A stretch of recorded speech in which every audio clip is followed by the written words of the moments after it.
حافظ صاحب 1 سال 1 ماہ 8 دن وہ بطور چیف جسٹس نے خدمات سر انجام دی. کئی بڑے کیسز ان کے دور میں ہم نے دیکھا سپریم کورٹ میں زیر التوا رہے, زیر سماعت رہے. تو کیسے دیکھتے ہیں ان کے ٹینیور کو؟ اگر پاکستان کی کانسٹیٹیوشنل ہسٹری جو سپریم کورٹ آف پاکستان کی حد تک ہے 1973 کے اندر,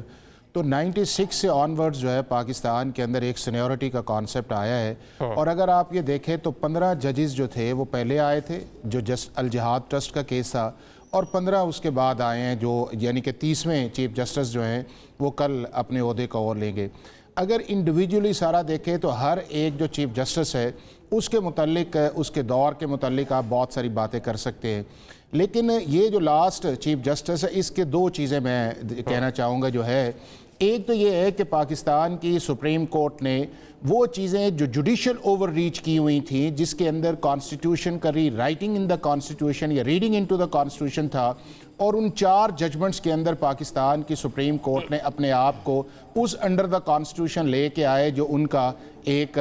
کانسٹیٹیوشنل ڈومین تھا. اس میں چاہے آرٹیکل 62(1)(f) کی ججمنٹ ہو, آرٹیکل 63(a) کی ججمنٹ اس کے اندر آئے, یا اس کے بعد جو ہے یہ آپ کی نیب امینڈمنٹس والا معاملہ اس کے اندر آئے, یا پریکٹس اینڈ پروسیجر والا معاملہ جو ہے اس کے اندر پاکستان کی سپریم کورٹ نے جو ہے وہ اپنی جو جوڈیشل اوور ریچ تھی اس کو ریئلائز کیا اور پارلیمنٹ کی لیجسلیٹو کمپیٹنسی کو مانا. اب 2 ججمنٹس ایسی ہیں کہ جس کی بنیاد کے اوپر جو ہے یہ سارا ان کے ٹینیور کے اوپر بات کی جاتی ہے. ایک ہے آپ کا انٹرا پارٹی الیکشن, اور انٹرا پارٹی الیکشن کے اندر یہ ہے کہ آپ اس آئین یا قانون کے نیچے جس کو پاکستان تحریک انصاف نے پاس کیا